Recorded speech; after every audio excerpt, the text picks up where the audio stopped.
tardes a todos. Soy el doctor Miguel Ángel Náter, el director del Departamento de Estudios Hispánicos y del Seminario Federico de Onís del recinto de Río Piedras de la Universidad de Puerto Rico. Es un placer para nosotros acoger esta actividad del ciclo de lectura y de entrevistas de poesía hispanoamericana que organizan la profesora nuestra, Tania Ramos, y el poeta peruano Raúl Jesús Castañeda. Resulta un ciclo y una actividad muy valiosa por el hecho de ser diferente en la selección de los poetas hispanoamericanos y españoles que han reclutado, y sobre todo por el hecho de exponer las ideas básicas de estos poetas sobre la poesía. Así que el Seminario Federico de Onís y el Departamento de Estudios Hispánicos de la Universidad de Puerto Rico se sienten orgullosos de tener en nuestras redes esta producción tan importante. Buenas tardes. Saludos y bienvenidos nuevamente al ciclo de poesía hispanoamericana actual. Hoy tenemos el gusto y el placer de tener a un poeta mexicano, Juan Manuel Portillo, a quien agradecemos la aceptación de formar parte de este ciclo que ha sido tan importante para nosotros también y para la Universidad y el Seminario de Estudios Hispánicos de Federico de Onís, que es quien está acogiendo este proyecto. Me acompaña el poeta peruano Raúl Castañeda, con quien he emprendido este ciclo de poesía, y juntos vamos a estar conversando más bien con Juan Manuel Portillo. Juan Manuel Portillo es un poeta mexicano nacido en Ciudad Juárez. Se doctoró en Letras Latinoamericanas por la Universidad de California, Davis, y ahora mismo es profesor en Hollins University. Es autor de los libros de poesía Vigilia, 2021 por Salto Mata, de la editorial, el libro Bla, Manos Santas del 2015 y Passwords del 2011. Hay un poema visual que lo pueden conseguir en internet también, que es Deadline del 2016. También él figura en el volumen colectivo de Las Últimas Cosas, se titula De las Últimas Cosas, también la editorial Salto de Mata del 2022. Ha publicado traducciones al español de la poesía de Geoffrey Hill, John Taggart, Keith Waldrop y Paul Celan. Como investigador, su interés en el poema extenso en español incluye publicaciones sobre Octavio Paz, Jorge Cuestas, Coral Bracho, Gloria Gervitz y Hugo García Manrique. Bienvenido y gracias por haber aceptado esta invitación, Juan Manuel Portillo. Muchas gracias, estoy muy honrado de acompañarles. Gracias. Pues vamos a empezar, obviamente, por el principio. Tengo mucha curiosidad por saber cómo fue tu formación, cómo fue esa vida en Ciudad Juárez, que es una ciudad tan poblada, ¿verdad? Fronteriza y violenta, ¿no? ¿Cómo fue tu formación a nivel académico y como persona cultural también? Tiene una triste fama, Ciudad Juárez. Bueno, es curioso, mi formación es algo atípica. Yo estudié ingeniería, mi primera carrera es esa. Estudié ingeniería industrial. Entonces no estudié letras. Cuando yo entré a la universidad, en esos años ni siquiera había carrera de letras en la ciudad, no era una opción, y mis intereses iban más por lo práctico, la ciencia o la ingeniería, que es de algún modo ciencia aplicada. Y yo escribía ya por mi cuenta, pero un poco a la deriva, ¿no? Y hasta hacia mediados de la carrera consideré más seriamente, bueno, empecé a escribir un poco de manera más sistemática. Soy por completo autodidacta en literatura, es decir, cuando estudié el doctorado, yo era muy adulto ya y ya estaba formado o deformado para bien. Entonces, el doctorado solo es, pues sabemos, cumplir con una serie de requisitos para sacar el título, pero mis lecturas básicas en cuanto a mis gustos poéticos creo que estaban bien sólidos ya. Entonces, soy casi un autodidacta en ese sentido. El, en Ciudad Juárez había pocas librerías en los años 70, cuando yo era un adolescente, 80, no, 80, sí. Y, no era fácil acceder a los libros de poesía. Había una o dos bibliotecas, una biblioteca pública, o después una biblioteca en la universidad, donde había algunas cosas y era toda una proeza buscar libros, estar un poco al tanto.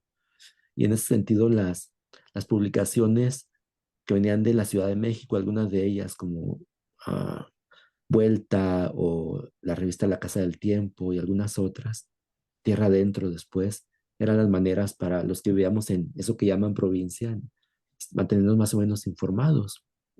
Ah, recuerdo que la revista Vuelta, hacia finales de los años 80, publicaba la crónica de poesía de Eduardo Milán, y eso para mí, por ejemplo, fue una manera de conectarme con otras cosas que se estaban haciendo en el ámbito de la poesía en español en España y en el resto de Latinoamérica. No había internet, entonces era como a ver qué hay en el Sambors, ¿no? Que era una tienda departamental que vendía libros. Entonces tú cuando viajas, cuando llegas a Estados Unidos, lo haces por razones más bien de, tú te exilias, ¿verdad? Porque te quedas en Estados Unidos por razones de estudio principalmente. Sí, es un poco azaroso, y la palabra exilio la manejo con pinzas porque realmente a mí nadie me echó de México. Y yo, mi condición en Estados Unidos ha sido bastante, ah, si me comparo con otras personas inmigrantes, pues muy fácil, porque yo conseguí la residencia y la ciudadanía a través de mi madre. Y entonces no hay una historia terrible detrás. Eso abona poco a la fama, a la historia maldita de los poetas, ¿no? Vivir en una ciudad fronteriza como Juárez es algo que es quizá difícil de, sí, de ver desde fuera, porque es una sola comunidad casi, Juárez y El Paso, y uno va y viene a diario, muchas veces trabaja en una ciudad, vuelve a la otra a estudiar, y el único obstáculo es el migratorio, que se hizo cada vez más severo en los años 90 y a partir del año 2001 con lo de las torres del 11 de septiembre. Entonces todos los requisitos de cruce se hicieron muy severos, los tiempos de espera insoportables, pero realmente es una comunidad. En mi caso, ah, en la Universidad de Texas encontré un lugar donde estudiar también, una biblioteca muy bien surtida de literatura latinoamericana y mexicana, y me iba a la biblioteca, incluso aunque no fuera estudiante de esa universidad, me iba a la biblioteca y pasaba mucho tiempo ahí. Y ahora mi tránsito es muy, muy raro, tiene que ver con cuestiones de la vida, a veces incluso que tienen que ver con la vida personal, la vida de pareja, por ejemplo, tener una pareja en la otra ciudad y uno de pronto ya está viviendo en El Paso, ¿no? Eso me ocurrió a mí. y, y regresar a Juárez. Por eso cuando se me pregunta cuándo me mudé a Estados Unidos, tengo una fecha oficial que es el 99 como residente, pero eso es solo una fecha, porque realmente fui y vine durante todos esos años, entre el 2099 y 2004, cuando finalmente me fui a residir a California a estudiar el doctorado en Davis, y entonces ya no regresé a México a residir, pues, y ha sido algo nomádica mi vida, de California, Texas, Maine, Nueva York, ahora Virginia. He pasado temporadas de años en cada sitio en Estados Unidos. Sí, Ese movimiento, ese nomadismo, ¿no? De alguna manera estará presente en tu poesía, sin duda. sí, totalmente. Y eso es curioso. Hay cosas positivas, cosas negativas, como todo. Obviamente la estabilidad es deseable, pero ese vaivén mío que ha sido por motivos profesionales de trabajo, me ha llevado a climas y a paisajes muy diversos, y eso ha nutrido lo que escribo. Por ejemplo, En los 3 años que viví en Maine, pues yo estaba fascinado por el frío y la nieve y todo ese clima extremo. Era hermosísimo. Yo intuía que me iba a gustar, pero cuando fui ahí lo comprobé. Y el producto fue un libro de poesía que no he publicado, del que no leí para esta lectura, que se llama Bajo Cero, justamente. Y son poemas en prosa y algunos fragmentos ensayísticos que tienen todo que ver con esa vida en el frío. Ah, entonces, yo digo que cada lugar al que voy me regala un libro, me da de algún modo, y nuevas amistades, redes de afectos nuevas, y también dejar lo anterior, que es lo triste, ¿no? Ahorita hablamos en algún momento, te estaba Sí, preguntando sobre tus estudios y mencionaste también que tu investigación doctoral fue sobre Eduardo Milán, poeta uruguayo residente en México, y también sí, Coral Bracho, poeta y sí. traductora mexicana.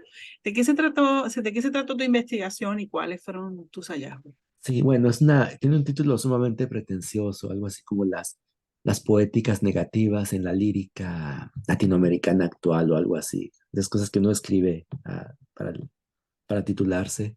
Y mi interés en Milán es muy genuino desde muchos años antes de siquiera de estudiar literatura. Como poeta, yo lo conocí en Ciudad de México en el año 91, en una residencia de 2 años que tuve en México. Ahí conocí a Eduardo y su poesía me impactó muy pronto. Acababa de sacar un librito, estaba por sacar un libro que se llama Errar, que me sigue pareciendo su libro fundamental. Y hablábamos un poco de eso. Y quizá en el momento yo no me di cuenta de la importancia de su obra. Creo que lo valoré años después. Pero tanto que, bueno, decidí escribir una tesis doctoral porque me parece que la obra de Milán, ese libro Errar del 91 o 92 y sus reflexiones de la época, no solo son un parteaguas en la lírica, por lo menos de esa región del habla hispánica, sino que tuvo un gran impacto en poetas mexicanos que se estaban formando y en ese sentido su influencia es perdurable, me parece.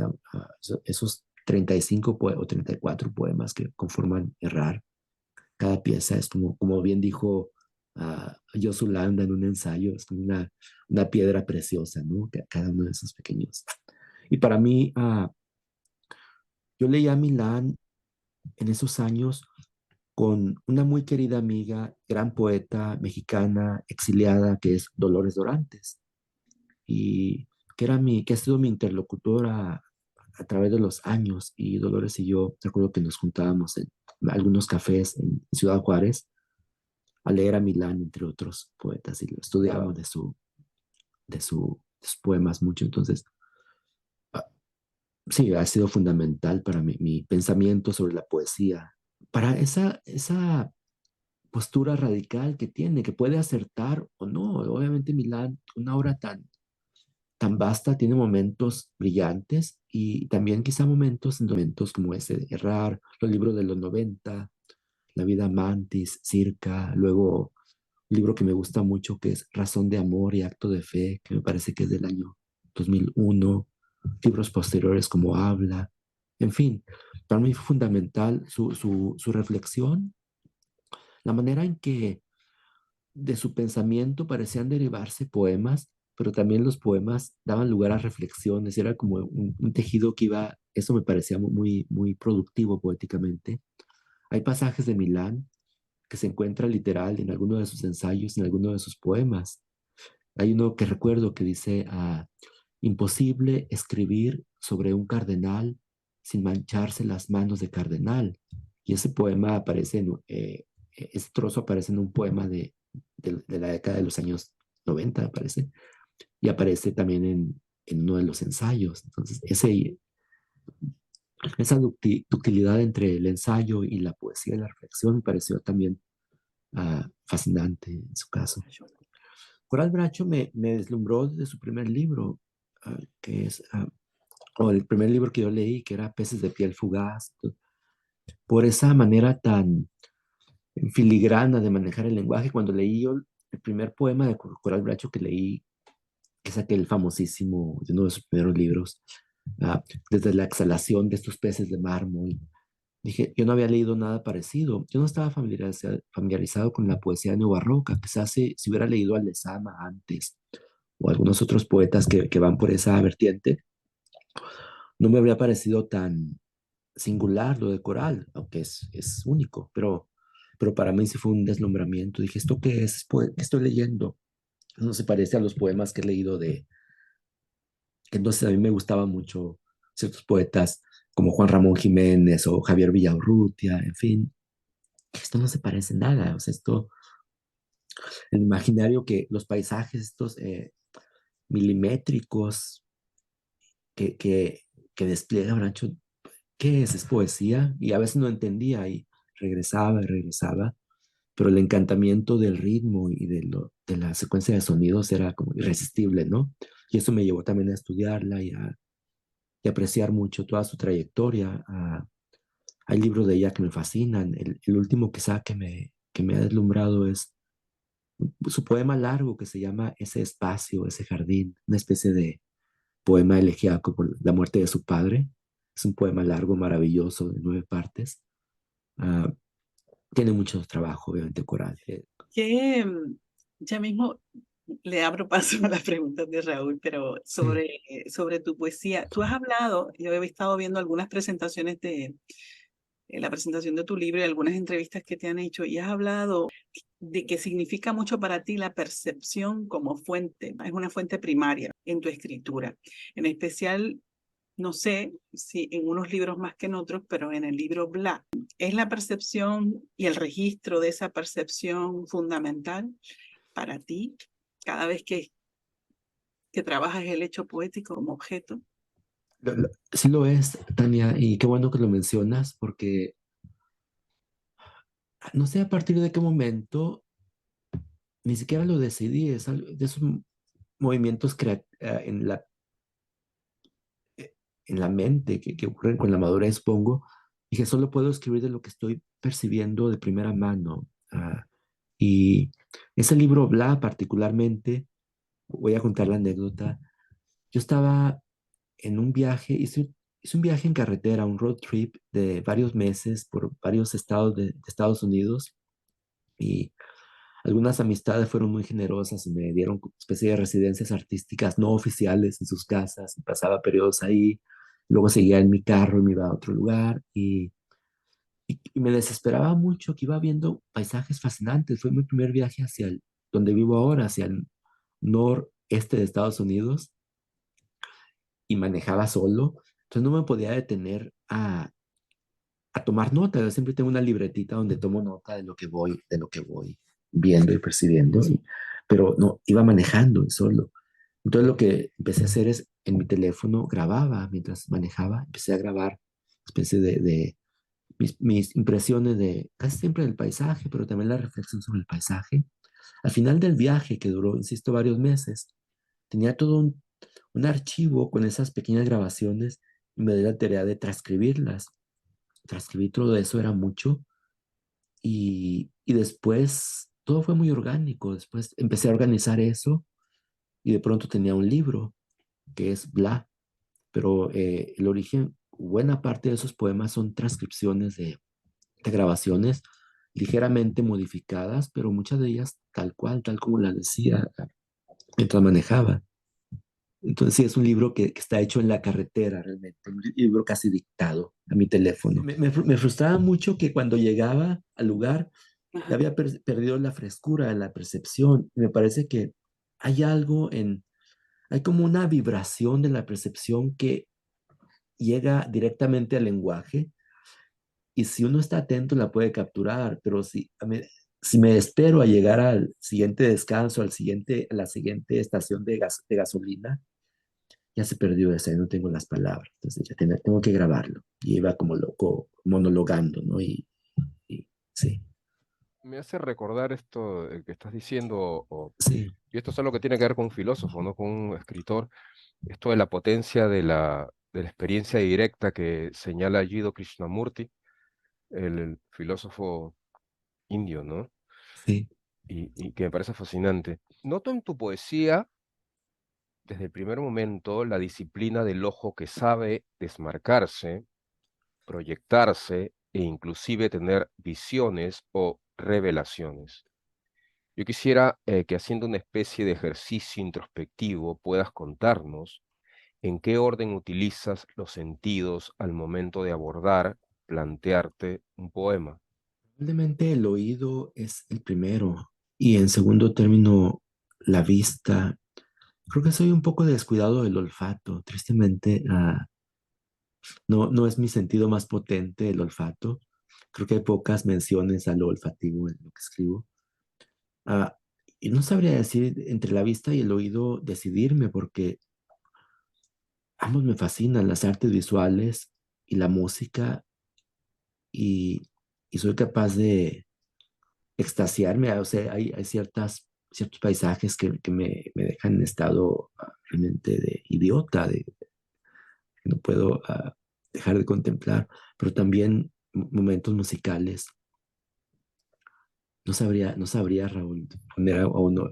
Supongo que hay épocas en las que escucho mejor, otras en las que lo visual se impone, depende de dónde estoy viviendo. Hay pasajes, mencionaba hace rato, cuando vivía en Maine, esos paisajes fríos y esas noches blancas, ¿no? Citando a Dostoyevsky y todo eso, son muy difíciles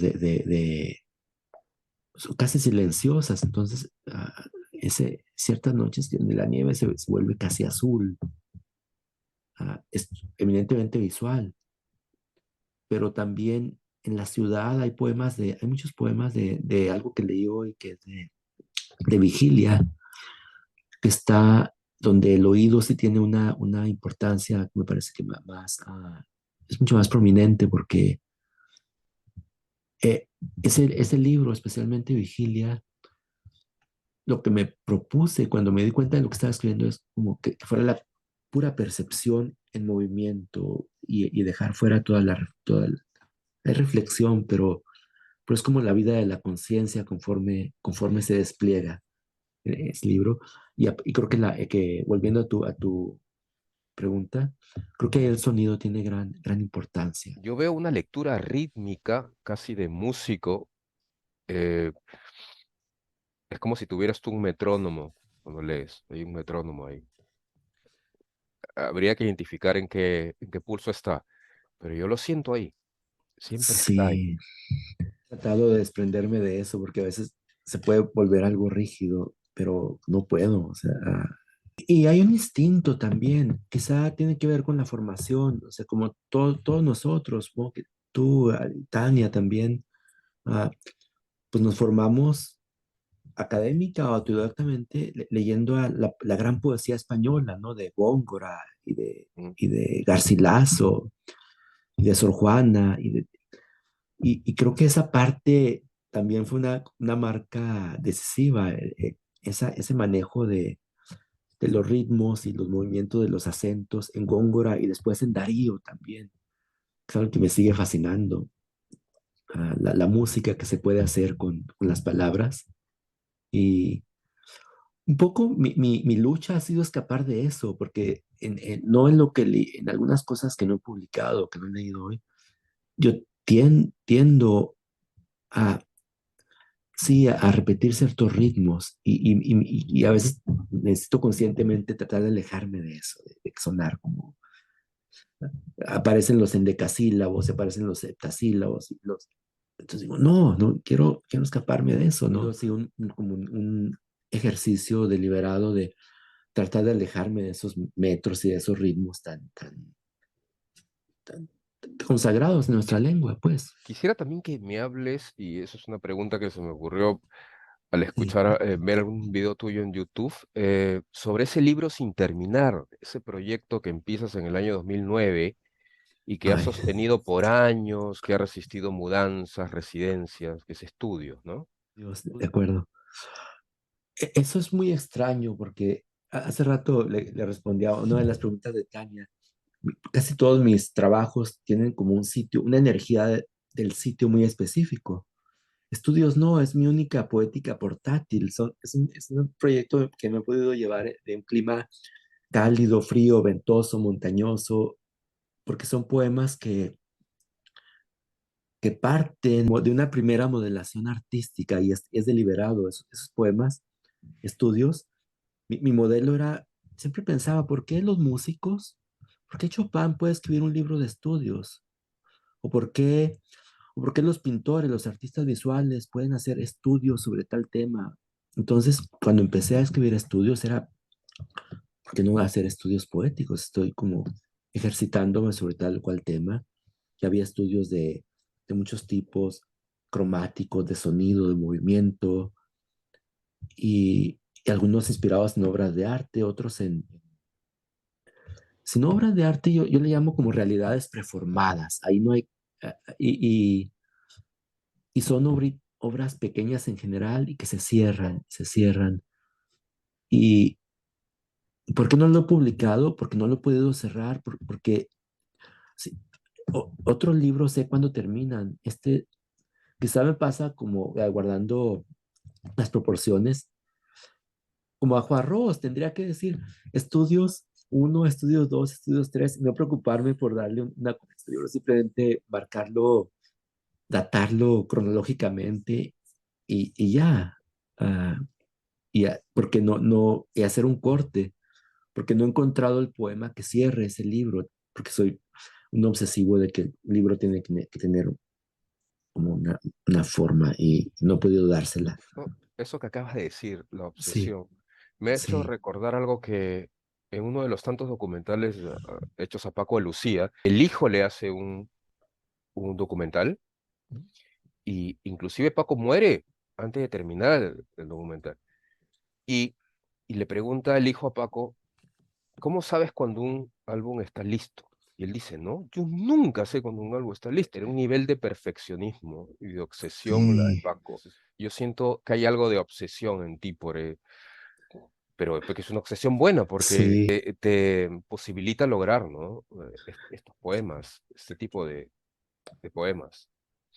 En este vídeo que yo veía, sí. donde está Ángel Díaz también, el poeta puertorriqueño, Ah, él, gran amigo, sí. sí, él hace una precisión que me pareció sobre una característica de tu poética que me pareció muy interesante. Él dijo algo así, algo parecido a esto, ¿no? Cómo tus descripciones, que a mí me parecen tan meticulosas y certeras, se hacen metáfora, como si al acercar tanto el foco, ¿no? Los sonidos y significados se entrelazan de manera misteriosa y crean algo más, que no se sabe qué es, pero que crean a través del corte y la disposición en el espacio pequeños mundos. Eso me hizo pensar en algo de Montalbetti, que menciona en la visión del poema que él dice, ¿no? Que hay ciertos poetas, menciona algo así, ¿no? Esa rara disposición del que sale del sueño para ver lo inframínimo, lo que Benjamin llama la tarea del poeta. Y yo creo que en tu caso, esto de ver lo inframínimo, no sé si me equivoco, viene producto justo de tus estudios de ingeniería. Me gustaría pensar que algo se salvó de esos años, porque la realidad física me interesa mucho, ciertamente. Y de hecho, cuando los primeros poemas que escribí fueron motivados por curiosidades que puedo llamar científicas, que tienen que ver con las leyes de la materia pero no escribía una poesía científica, ¿no? O sea, no, es decir, no temáticamente, sino hay como una conciencia de lo sonoro, ¿no? Siempre, y a veces lo descubro que eso pues, es demasiado, o sea, cuando revisando algún poema para su posible publicación, encuentro aquí demasiadas aliteraciones, tengo que reducir esto porque no me doy cuenta cuando lo estoy haciendo. Y el Recién trabajo como del elipsis también es notable. la influencia hay un Montalbetti que me gusta mucho. Montalbetti hay dos Montalbettis, el de ocho cuartetas de caballo Ujú, es un título larguísimo que caballo de paso peruano, sí. algo contra me... el caballo, y que Contra, dice que sí, y fue malinterpretado porque él dice, yo ni siquiera hablo del caballo, pero todos los criadores de caballos me odiaron. No, pero ¿por ese qué? sí, cuando leí eso me deslumbró esa manera de hacer como un habla pública, pero que en realidad no tiene nada de... O sea, está como haciendo el antipanfleto ahí, Montalbetti en ese libro. Y después el librito que publicó primero en México, el de Simio Meditando, Mm, ese es otro libro que me obsesionó por un buen tiempo, porque ahora que mencionas la elipsis, tengo otro trabajo del que no leí hoy, donde me incomoda un poco que la influencia inconsciente de ese Montalbetti quizás es muy evidente, ¿no? Tanto que uno no se da cuenta de cuánto lo está impactando lo que está viendo, lo que está escribiendo. Me pasó. Y, y eso uso de la elipsis, esos gestos como de casi de desaparición desdeñosa, me parecen que muy de Montalbetti. Y también de otro poeta mexicano que creo que me parece que aprendió mucho de Milán, que es Luis Felipe Fabre. ok. Él tiene un libro que me gusta mucho, que es Vida Mantis y algunos poemas de Cabaret Provenza. También esos procedimientos de como de desaparecer o de esos cortes como de sentido y de sintaxis ah, que lo dejan a uno como ah, en el vacío. Te Supongo. siento también muy Sí, cerca, te siento más cerca de, por ejemplo, Gorostiza que de Paz. ojalá, pero no sé. Rostiza sí, obviamente. Y paz, hay tantos paz que hay un paz que me interesa y hay otros varios Que que no. bueno, que son la repetición de ese paz, ¿no? Pero creo que en el caso de paz el reto ha sido quedarme con los 5 o 6 poemas que me parecen fundamentales y magistrales de él y tratar de no abrumarme con todos esos otros poemas donde Paz se imitaba a sí mismo. Mm, Piedra de Sol tiene que ser uno de esos, me arriesgaría porque es una genialidad. Sí, pero no es mi favorito. Piedra de Sol me gusta mucho. En algún momento lo leía y lo releía. Creo que el Paz que me gusta, hay 2 poemas largos de Paz que me fascinan. Uno es Pasado en Claro. Mm, El inicio de Pasado en Claro me sigue pareciendo uno de los inicios magistrales de cualquier poema. Oídos con el alma, pasos mentales más que sombras, ujú. sombras del pensamiento más que pasos, y se sigue. Y otro es un poema sobre, sí, el que he escrito, que probablemente para mí es el más maduro, que es Carta de Creencia, Ok. ese otro poema largo. Ah, Piedra de Sol, sí, en su momento es. Lo que pasa es que es tan efectista también a veces, que o sea, hay otro gran poema mexicano, menos famoso, que para mí ha sido más importante, que es El canto a un dios mineral de Jorge Cuesta.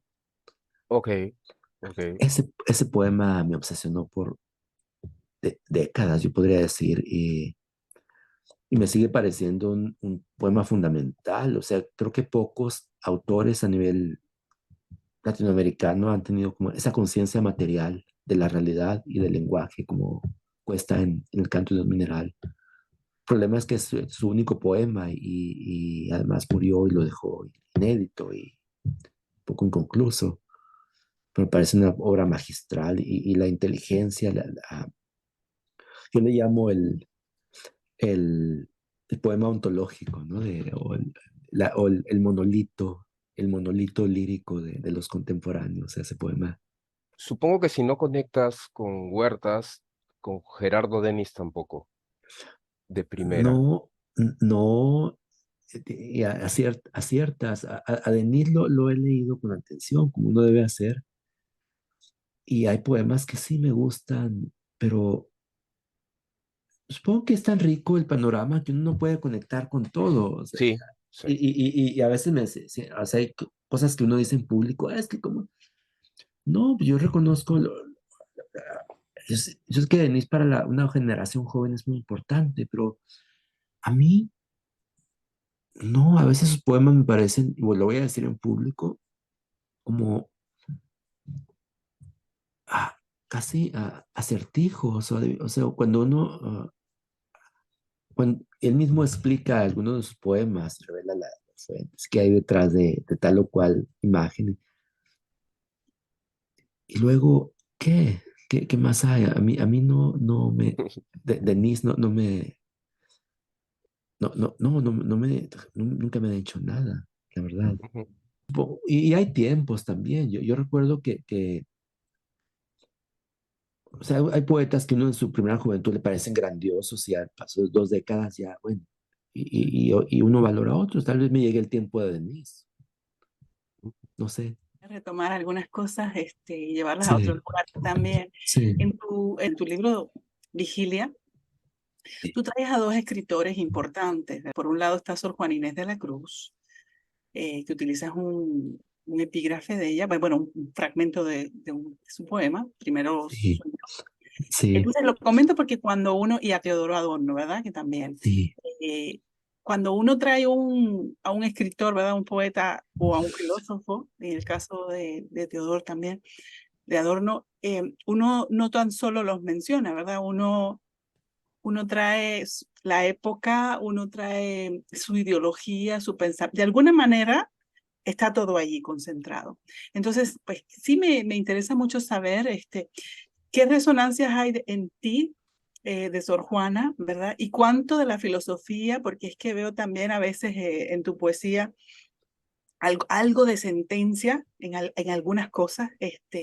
¿Cuánto hay también de Adorno en tu poesía, sobre todo en ese libro que lo has utilizado como parte de la estructura formal? yo quisiera que hubiera, Tania, pero sí, el pensamiento de Adorno ha sido fundamental. El título de mi tesis, lo de poéticas negativas, lo tomo de Milán, pero Milán a su vez lo toma de Adorno, esta edad de dialéctica negativa y, y ha sido, a lo largo de varias décadas de mi vida. O sea, yo leí también a, a Adorno, no sé si como filósofo, como escritor o como alguien que piensa simplemente. ah, Espero que con algún provecho, sus tratados de estética, lo releía como si fuera arte yo. Y, y también su libro sobre música, sus libros más sistemáticos sobre filosofía. En fin, Adorno es como la médula de mi reflexión, por ejemplo, en mi trabajo de tesis. Pero también en mi aproximación al arte, hay un montón de anécdotas por las que me podía desviar ahora. Por ejemplo, yo conocí el dodecafonismo. ah, lo conocí a través de la novela de Thomas Mann, Doctor Faustus. Pero para mí fue una revelación cuando supe que quien estaba detrás de Mann era Adorno. Y eso para mí fue fascinante. O sea, que ah, ¿por qué menciono esto? Porque la idea de negatividad me parece que sigue siendo, que puede ser todavía muy útil para aproximarse a la realidad, pues. Pero Adorno, ah, en ese libro que cito, que uso como elemento de articulación en mi libro Vigilia, es el último fragmento de Mínima Moralia. Y yo tenía un montón de fragmentos de Vigilia que no sabía cómo organizar. Tenía muchos poemas y no hallaba cómo darle forma a eso. Yo sabía cuando empecé a escribir Vigilia, el primer poema es el primero del libro. Y los primeros surgieron más o menos de manera ordenada, pero después me di cuenta que lo que estaba escribiendo era una especie de la vida de la conciencia, de una conciencia subjetiva en 24 horas. No como yo, obviamente, por mis propias limitaciones, ¿no? Pero sí que era esta vida, movimiento de la conciencia, y era mi conciencia, porque no dispongo de otra. Entonces tenía un montón de poemas, muchos, y no hallaba cómo organizar, y de pronto di con ese epígrafe de Adorno, que es insisto, el primer párrafo de su último, al final, que se llama Sum Ende, que me pareció que era el que estructuraba mi libro, porque en Adorno hay algo fascinante. Hay una racionalidad extrema, pero por otra parte este recurso al mesianismo al final, y eso siempre me ha fascinado, y la relación entre Benjamin y Adorno, y esa, como la percepción más material y racional del mundo tiene grietas por donde se cuelan elementos que son religiosos o nociones de salvación, en fin. Y me doy cuenta que en mis poemas también eso se cuela. Y en ese sentido, el último fragmento de Adorno me encantó porque es como y me permitió dividir el libro y el epígrafe de Sor Juana, que también guardando la distancia dije, es que mi libro empieza, o sea, si todo el sueño, sabemos al final que es ella quien está soñando cuando dice, y quedando a luz más cierta, el mundo iluminado, yo despierta. Dije, es que yo quiero que mi libro empiece aquí, en el despertar, justamente. Entonces, por eso uso ese epígrafe de Sor Juana de un poema que me fascina y que realmente mis primeras percepciones de ese libro de vigilia fueron así al amanecer, oyendo los pájaros que estaban ahí a las 4 de la mañana cuando vivía en Maine todavía. Recuerdo algo que me pasa muy chistoso en lo que escribo, es que casi siempre recuerdo cuál es el momento generador de todo el trabajo. En el caso de Vigilia fue ese despertar en mi último otoño en Maine, cuando los pájaros como puntualmente, no sé por qué a las 4 de la mañana les estaba por cantar, no antes ni después, las 4. Y estaba bien oscuro, obviamente. Estaban, y eran un montón de cuervos y otros. Y, y eso generó todo lo demás. Pero aunque el libro Vigilia, el imaginario, los paisajes, las percepciones están más en Nueva York, en una ciudad pequeña que viví en el norte de Nueva York, Geneva, llena de lagos y naturaleza y agua y todo eso. Ah, pero sí hay un momento de arranque donde, no sé si les pasa a ustedes, pero como que es la prueba de autenticidad del libro cuando uno pu- da con como el correlato lingüístico de esa percepción y sabe, aquí están haciendo algo. Eso. Porque tenía un montón de material y bueno, Adorno me permitió a organizarlo, no sabía ni qué título darle, tenía varios títulos tentativos para Vigilia. Y como hablas que te interesa mucho la luz, ese despertar, ¿no? Y como en Sí, Sor Juana también eso tiene que ver con la razón. Entonces yo he estado tratando también de encontrar, ¿verdad? El misterio, de descifrar el misterio, ¿no? Porque cuando también Adorno habla sobre la imposibilidad de llevar una vida real correcta en ese libro, dadas las circunstancias del capitalismo, ¿verdad? Y el fascismo posliberal, pues entonces en Vigilia yo digo, bueno, es que ahí también como que se establecen ciertas dicotomías entre, que ya se ha dicho, yo creo que Tania Favela lo decía, entre el lenguaje y lo real, obviamente entre el sueño y la vigilia, porque también está entre la luz, la oscuridad, entre el mundo iluminado, sí. ¿no? La escritura, o sea, no sé si la escritura como ese espacio revelador y de redención también, ¿no? Entre el mundo real y la cotidianidad y no sé.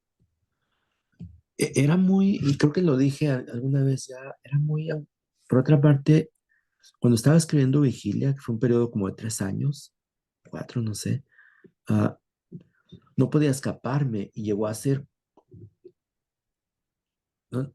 Yo siempre pregunto a otros escritores, si les pasa, porque seguramente han pasado por algo similar, que no pueden escapar del libro y todo lo que uno vive solo encuentra su término, su buen término, cuando es escrito y llega a ser muy pesada esa carga también.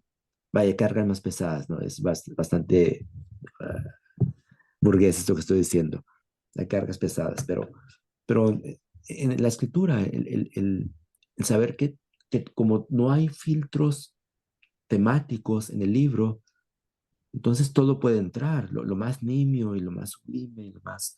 y uno tiene que estar atento todo el tiempo porque en cualquier momento puede darse ese giro lingüístico y papi, es un Me poema. pareciera Como tiempo libre, sí.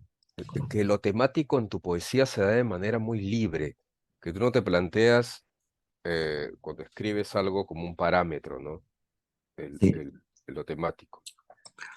Y quisiera saber, me da curiosidad, cuáles son ¿Cuáles son, en cambio, las prohibiciones que tú te planteas a la hora de escribir un poema? Son formales muchas veces. Por Ok. ejemplo, en Vigilia, cierto tipo de versos y de ritmos. Después me di cuenta que caí en otras. Hay un montón de ritmos dactílicos y hay un montón de eneasílabos y decasílabos, por huir del endecasílabo. Entonces caigo en otros metros que están ahí disfrazados. Y en cuanto a parámetros, otros, he tratado de, he tratado de huir de hacer extractivismo de mi identidad.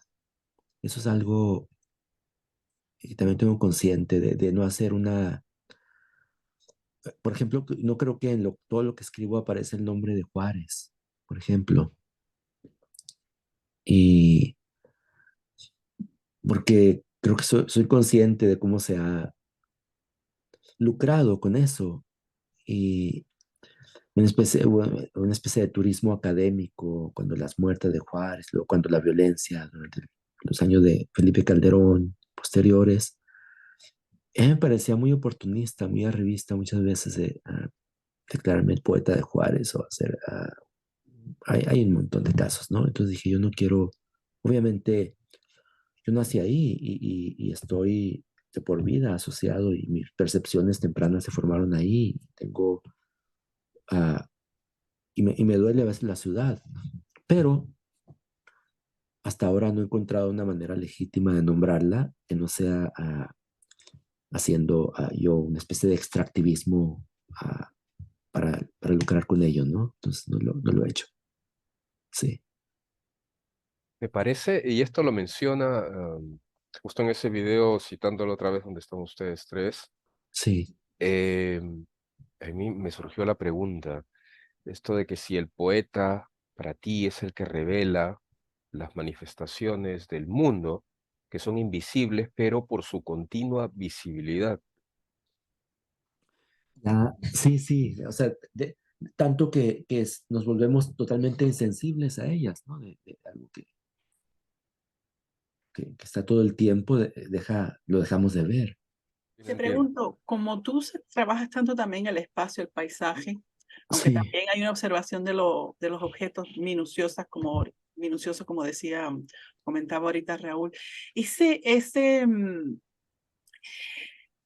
espacio en tu poesía que está demarcado también visualmente, ¿no tiene nada que ver, te pregunto, con la poética del espacio de Bachelard o tendrá más que ver con tu experiencia de vida y el nomadismo, ese movimiento, ese tráfico de ir aquí, ir allá, también está cuando a veces uno lee tu poesía? hay varias cosas. Yo quisiera pensar que un poema decisivo para mí fue, como para muchos, muchísimas, el golpe o el tiro de dados, ¿no? De Mallarmé Ah, alarmé. y esa conciencia de la espacial, de la dimensión espacial del texto como elemento significante, desde que lo leí me fascinó y creo que cuando he podido lo he incorporado a mis propios poemas. No siempre se puede. Hay poemas en los que se puede respirar. Ahora, también yo recuerdo que hay un primer libro inédito que quizá nunca publique, ah, donde yo tendía a cerrar todo a formas sumamente concentradas y, y quise escapar de eso.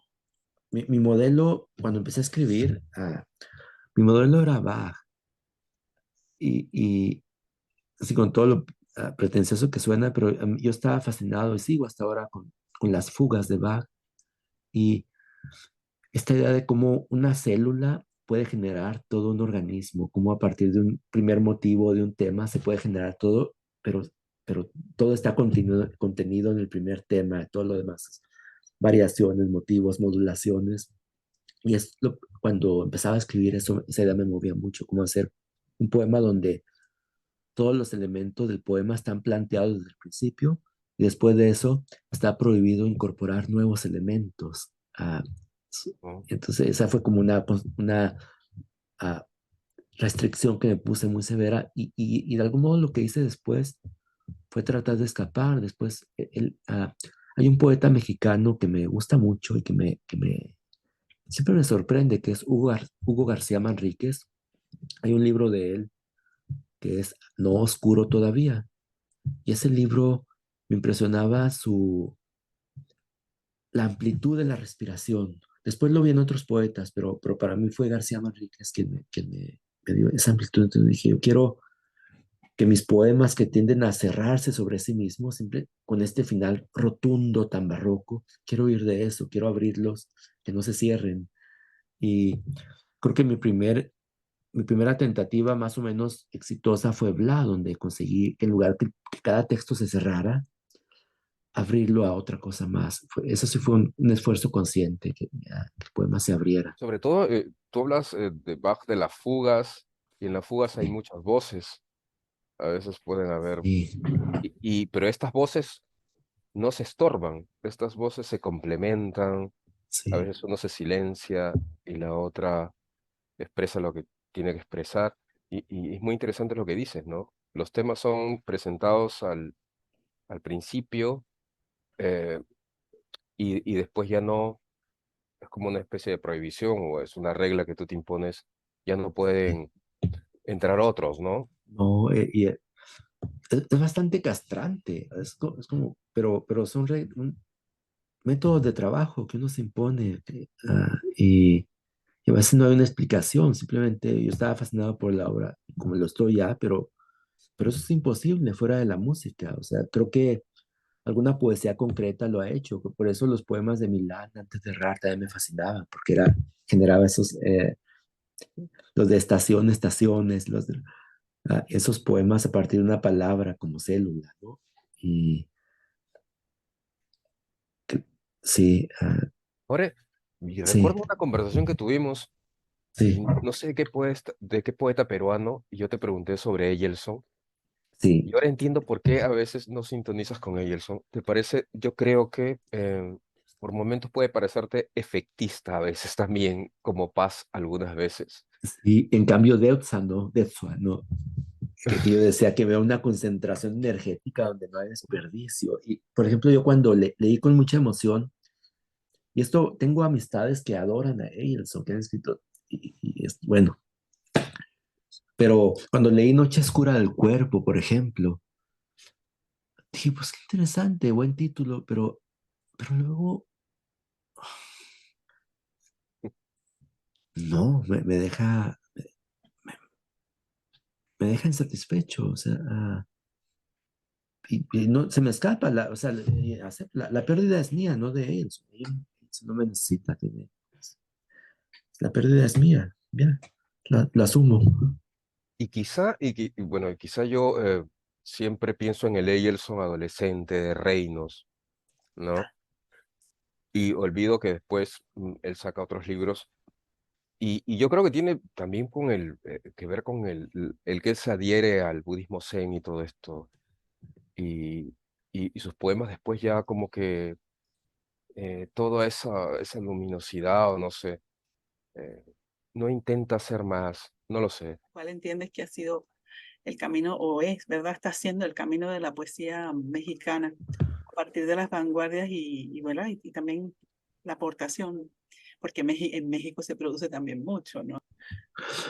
Uy, hay tanto, Tania, ¿qué puedo decir o sea, mi relación con México es bien rara porque por una parte tengo amistades realmente entrañables a las que voy y veo cada que puedo y muchas de ellas son escritoras, pero como el gran cuerpo de la poesía mexicana, pues no me entusiasmo con muchas de las cosas que se celebran.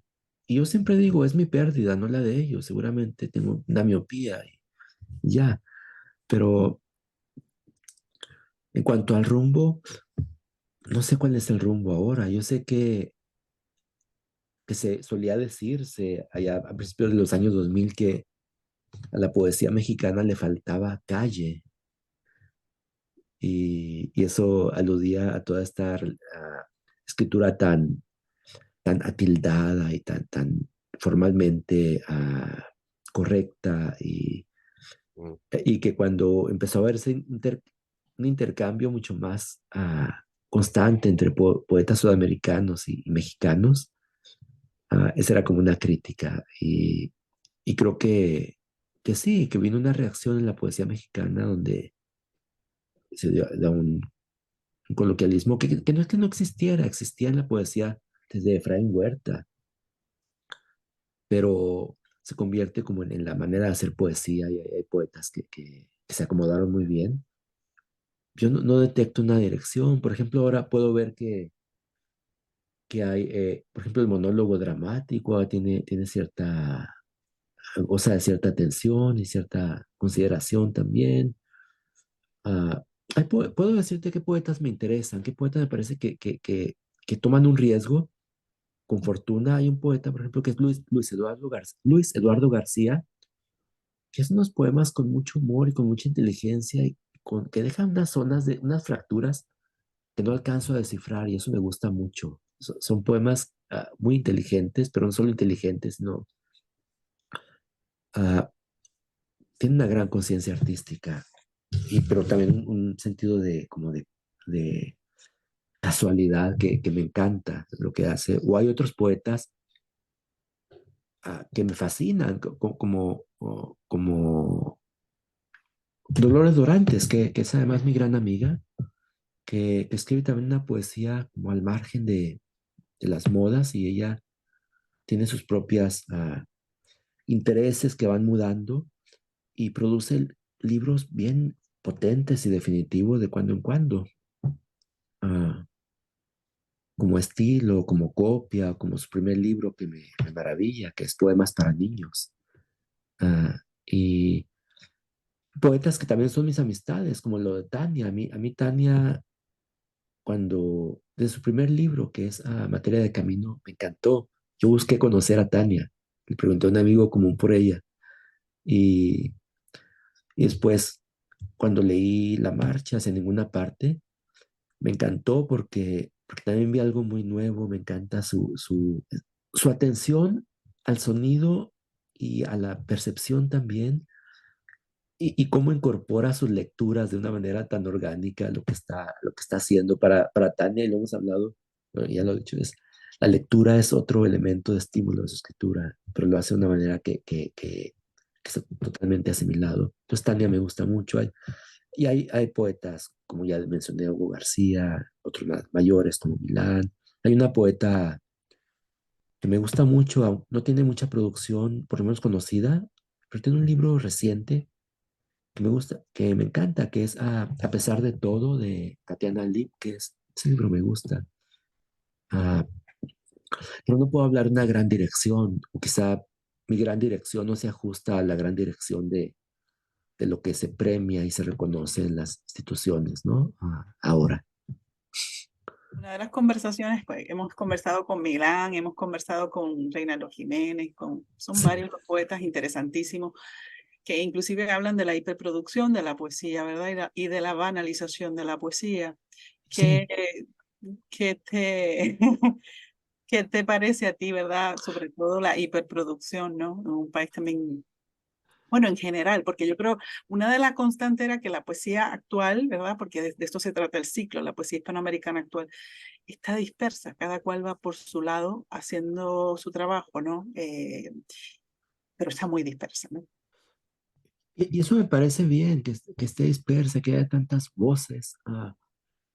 Am- Creo que es difícil para cualquier sujeto de tener como conciencia de todo lo que está pasando. Es demasiado, son muchos territorios las poéticas ahora mismo del Caribe con las que yo estoy poco familiarizadas, poco familiarizado, pero que estoy cada vez más interesándome. Sigo, por ejemplo, la página que publican Ángel Díaz Miranda y Margarita Pintado, Distrópica, que es de poetas puertorriqueñas también. Me llama mucho la atención, son poetas que desconozco en muchos casos y hay cosas interesantes. Ah, Conocí recientemente, estuvo aquí en nuestra escuela el poeta Roque Salas Rivera también. Y para mí fue una revelación hablar con él, hablar de las poéticas, de su postura, ¿no? De la postura también cómo incorporan lo político a la poética, pues. es muy difícil estar al tanto de todo, también la diáspora latinoamericana y española en Estados Unidos. Ah, hay un libro que leí recientemente que me voló la cabeza también, que es Gamer Over de Giancarlo Guapaya, poeta peruano también, creo que reside en Estados Unidos. Sumamente original, él hace algo con las poéticas documentales. Me parece que va de lo que para mí es el gran riesgo de las poéticas documentales. Él parte de su experiencia personal y algo bien genuino cuando utiliza los documentos, que en su caso no me parece un acto de expropiación, ¿no? De extraccionismo, sino de genuino ser parte de esos paisajes que está documentando o de esos eventos que está documentando. Eso es un libro tremendo que todavía no dijeron muy bien, el de Giancarlo, Gamer Over. Ok. Y bueno, ya para cerrar, Sí, ¿tú qué es lo último que estás trabajando? ¿Hacia dónde, verdad? Más poesías, más textos poéticos. Veo también que hay, no sé, como a veces utilizas prosa, hay elementos sí. visuales, hay muchas cosas que estás haciendo. Hiciste un trabajo también audiovisual, ¿verdad? Lo de Eh, Deadline, Deadline. O sea, sí. hacia dónde vas, verdad? ¿Qué es lo último que estás trabajando? Me interesa mucho, bueno, siempre la traducción, pero ahorita estoy muy ah, ocupado quiero terminar un libro que estoy traduciendo de Rosemary Waldrop, que se llama Reluctant Gravities. Quiero publicar ese libro. Y también poesía de su esposo, que tristemente murió hace 3 meses, en julio, a Kit Waldrop. Y curiosamente son dos poetas muy diferentes, a pesar de que fueron esposos, esposa, esposo. Y ambos me interesan por diferentes razones y quisiera publicar un volumen de los dos o sea, por separado, pero en eso me estoy ocupando. Y mi propia producción de poesía, estoy trabajando en un libro que se llama La fe de los objetos, que son unos poemas muy extraños, que no sé todavía dónde me va a llevar. Y creo que es lo más nuevo que estoy haciendo, sí. ¿Verdad que Sí, muchísimas gracias, Manuel Portillo, por este tiempo, por haber aceptado nuestra invitación y ya seguiremos coincidiendo, encontrándonos y leyéndonos. Así sí, que gracias. muchísimas gracias. Un Sí. placer siempre, Manuel, y siempre vamos a estar en contacto. Muchísimas gracias a ustedes dos. Me encanta este proyecto tan realmente importante y tan abrumador que debe ser. Sí, mucha suerte con ello.